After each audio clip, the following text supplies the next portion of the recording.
ቆይ አውጣ አይደለም። ቆይ መጽሐፍ ቅዱስ ነው ያውጣው ነግረኝ። ምንም አላውቀውም መሰለኝ። አንደኛ እንዲች ኧረ በመዳ ጥቅስ ማወቅ አይደለም ምን እንደሚል መረዳት ነው። ዮኒ እኮ አውጣውና እያነበብከው እናውራው። እሺ አንድ ምዕራፍ ነች እኮ ገና በቃዛው የሉቃስ ወንጌል ምዕራፍ አንድ ላይ ነው። እሷ ስለፈቀደች ነው አላልክ ወይ? መድኃኒዓለም እንዴ የእሷን ፈቃድ አለበት። አዎ እሺ አንድ ስንት ነበር? 40 ስንት ነው? እንዶ ከፈለክበት ጀምረ አንብቦ ችግር የለውም። ቅዱስ ገብርኤል ከሄደበት ጀምሮ። እሺ ይኸው እዚህ ጋር አለ። ይኸው እንዲያ ከቁጥር 26 ጀምረ አንብቦ አንድ ቆይ ከቁጥር 28 ጀምሮ ላንበው። አዎ ነው ከ27 ጀምሮ ላንበው። ከዳዊት ወገን ለሆነው ዮሴፍ ለሚባል ሰው ወደ ታጨች ወደ አንዲት ድንግል ማርያም ከእግዚአብሔር ዘንድ ተላከ። የድንግሊቱም ስም ማርያም ነበረ ይላል። ማርያም ነበረ፣ ኖርማል ማርያም ነው የምትባለው። ከዛ በፊት ምንም ነገር የለም እንዳትረሳ። ገባ? መልአኩም ወደ እርሷ ገብቶ ደስ ይበልሽ፣ መልአኩም ወደ እርሷ ገብቶ ደስ ይበልሽ፣ ጸጋ የሞላብሽ ሆይ ጌታ ከአንቺ ጋር ነው፣ አንቺ ከሴቶች መካከል የተባረክሽ ነሽ። አንድ እዚህ ጋር ያዘው ነው ያልኩ። ከላይኛው ጋር ማርያም ምንም ነበረ ብለኛላ። ማርያም ብቻ ነበረ ያልከው ማለት ነው። አንዳንዴ የሰዎች ማዕረግ፣ የሰዎች ክብር፣ የሰዎች ሁኔታ ቀድሞ ላይ መጣ ፊት ለፊት ላይ ገለጽ ይችላል። ከነገሮች በኋላ ይመጣል ማለት። አሁን አንተ ከላይ ማርያም ብቻ ነበረ ላልከው ከሱ ቀጣይ ግን ምን ይላታል? ራሱ ቅዱስ ገብርኤል በጸጋ የተመላሽ የሆነውን ሊነግራት ነው። ከዛ በኋላ የተባለውን መልእክት ነው የእሷን ነው የምነግርህ። የእሷ ክብሯ ይሄ ሁሉ ነበር። አሁን ከዛ በፊት ምንም የለም ላልከው የእሷ ክብር ከዛ በፊት ነበረ ነው። ባይ አልተገለጸም ማለት አይደለም እንደማለት አይደለም። ኤግዛክትሊ አልተገለጸም እኮ ነው እያልኩ ያለው። ይሄው ተገልጾት 28 ላይ እኮ ገልጾት በዝርዝር ነገረ። አንቺ እንደዚህ ነሽ፣ አንቺ እንደዚህ ነሽ አላት። እሺ እንሂድ እና እሺ ቀጥታ አንተ የምትፈልገውን ፖይንቶች ነው እኔም ማውራት አለብን ወይስ ያንተ ፖይንቶች ናቸው? ኖ በጭራሽ ታወራለህ። እሺ ስለዚህ መልአኩም ወደ እርሷ ገብቶ ደስ ይበልሽ፣ ጸጋ የሞላብሽ ሆይ ጌታ ከአንቺ ጋር ነው፣ ጌታ ከአንቺ ጋር ነው፣ አንቺ ከሴቶች መካከል የተባረክሽ ነሽ። እርሷ ባየችው ጊዜ በንግግሩ በጣም ደነገጠችና ይህ እንዴት ያለ ሰላምታ ነው? አታውቅም ነበር እያልኩ ነው። አታውቅም፣ ቅድስት መሆኗን አታውቅም። ይህን አይደለም በዛ ፐርስፔክቲቭ አትረዳው። እንደሱ አይደለም፣ በዛ አይደለም። እኔም በመረዳው እረዳዋለሁ።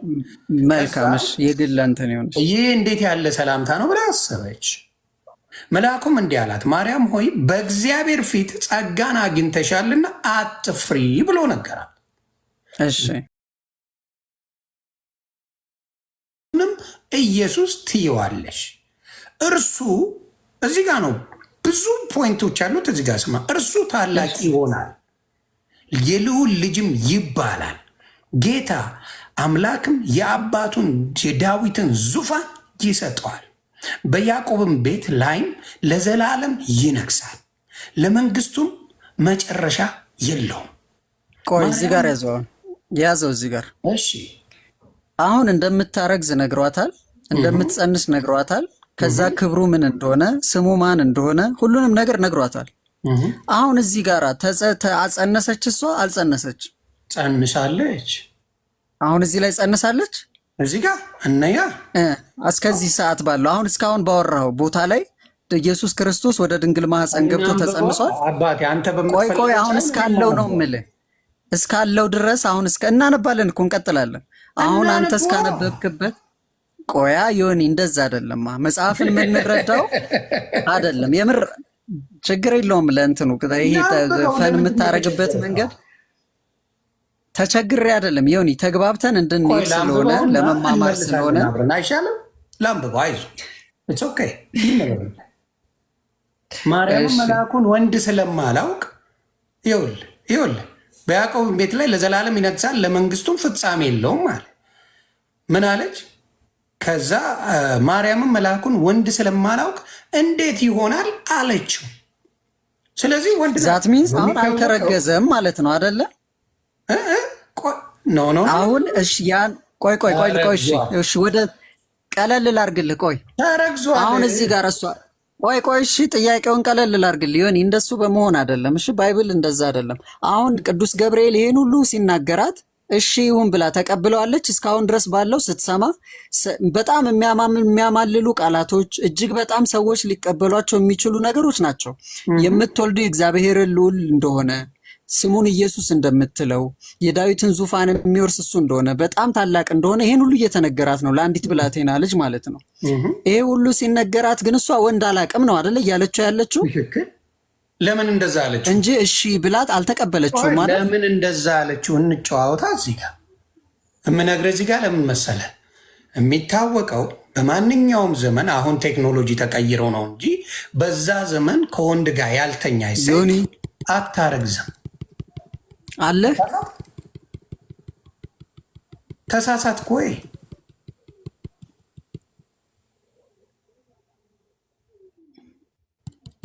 አለ።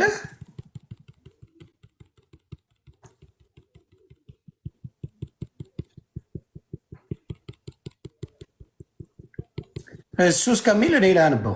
እስከዛ እንዴት ይሆናል አለችው። መልአኩ መልሶ እንዲህ አላት ይላል፣ መንፈስ ቅዱስ በአንቺ ላይ ይመጣል፣ የልዑልም ኃይል መሰለኝ አይደል እሰማለሁ። ስለዚህም ደግሞ ከአንቺ የሚወለደው ቅዱስ የእግዚአብሔር ልጅ ይባላል። እነሆም ዘመድሽ ኤልሳቤጥ እርሷ ደግሞ በስተርጅናዋ ወንድ ልጅ ትጸንሳለች፣ ለእርሷም መካን ትባል የነበረችው ይህ 6ኛ ወር ነው ይላል። ለእግዚአብሔር የሚሳነው ነገር የለምና። ማርያምም እነሆ የጌታ ዮኒ አለው እሰማለሁ። አሁን ትሰማለህ? እሺ ቴንኪው። በትክክል አሁን ኔትወርክ ይመስለኛል። ታብታብ አድርጎ ጋይሶች ኔትወርክ ይመስለኛል የነበረው። ምን ነበር እያልኩ የነበረው መሰለ? ቅዱስ ገብርኤል እርሱ ታላቅ ይሆናል፣ የልዑል ልጅም ይባላል፣ ጌታ አምላክ የአባቱን የዳዊትን ዙፋን ይሰጠዋል።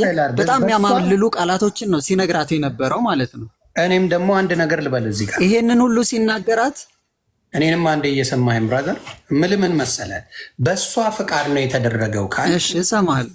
አሁን ስማኝ፣ በእሷ ፍቃድ ነው የተደረገው ካልክ ኤልሳቤጥ ቆይ ፈቃዷ ጋር እንደርሳለን። አሁን ያሉትን እየተማማርናቸው ልናገር እንዴ? እኔም ልናገር፣ አንተ በእሷ ፍቃድ ነው የሆነው አልከኝ። እኔም ደግሞ ልናገር።